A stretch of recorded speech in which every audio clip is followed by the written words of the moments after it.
Bonjour à tous, c'est MXP pour MXP.fr. On se retrouve pour le test d'un nouveau produit en provenance de mon partenaire Mobile Phone qui est, attention, un peu de focus. Donc c'est un câble connecteur 4 en 1 qu'on peut utiliser donc avec différents types de périphériques. Et comme vous pourrez le voir mieux ou mieux le voir en français après le déballage, donc il y a l'ancien connecteur 30 broches, le nouveau Lightning et un micro USB. Voilà, à tout de suite.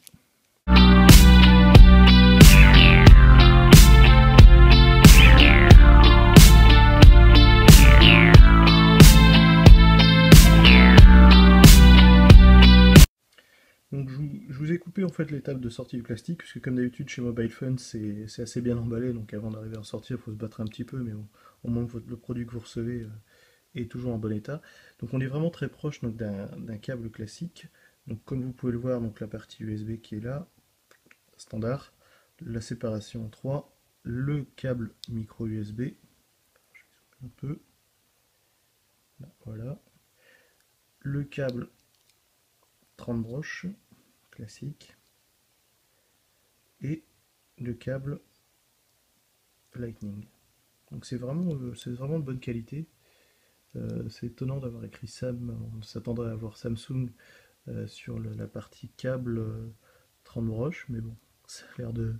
C'est un peu surprenant, mais visiblement ils ont de l'humour. Là voilà, en fait il y a deux sens, il y a un sens Samsung, je pense, et un sens classique. Le câble tourne un peu là-dedans, donc après je sais pas si. Hop, ça tourne aussi un peu ici, moins sur le Lightning. Je sais pas si dans la durée de vie ça risque pas de s'arracher. Réponse dans quelques semaines quand j'aurai fait plus de tests. En tout cas, on va tester si ça charge et si ça marche. Alors, je branche ça. Donc là, c'est branché sur une source d'alimentation.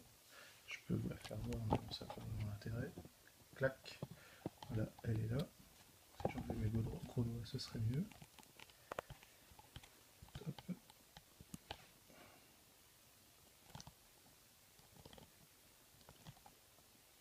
Tac. On va dire que ça va être pas mal comme ça pour la fin de la vidéo. Hop. Je prends par exemple l'iPad mini, je le déverrouille et je vais prendre la partie Lightning.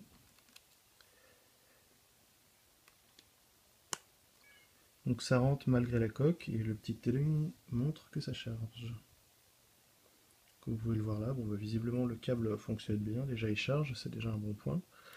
Hop, je vais changer de périphérique.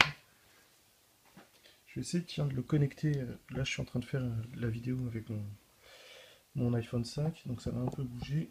Je vais essayer de le connecter en fait sur mon iPhone 5 qui est équipé d'iOS 7, voir ce qu'il dit. Donc il le détecte. Par contre, le petit souci, c'est que le câble n'est pas certifié et donc ne peut pas bien fonctionner avec cet iPhone. Donc il a l'air de charger, par contre j'ai des doutes sur la synchro comme tous les câbles qui ne sont pas officiels pour pouvoir arriver à faire à se synchroniser avec iTunes directement. Si je redressais un peu la lumière là, ça serait peut-être mieux.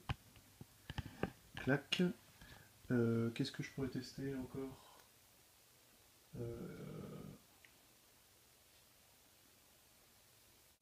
Alors désolé pour l'interruption, je suis allé chercher d'autres petits périphériques et plutôt que de laisser la caméra tourner en fait, j'ai préféré couper. Alors j'ai repris donc un autre connecteur, un petit boîtier Bluetooth que j'utilise en fait, mais lui qui tourne en micro USB. Donc on va voir s'il charge. Hop, je le branche. Verdict. Ah, c'est bon. On voit le petit truc de chargement, donc c'est vraiment pratique. Et enfin un dernier accessoire qui avait le connecteur 30 broches, mon bon vieil iPod vidéo. Verdict. Bon, ça rentre nickel, il n'y a pas de souci. Et ça marche, c'est en train de charger. Si j'approche un peu, et voilà. Je vais faire tourner le truc.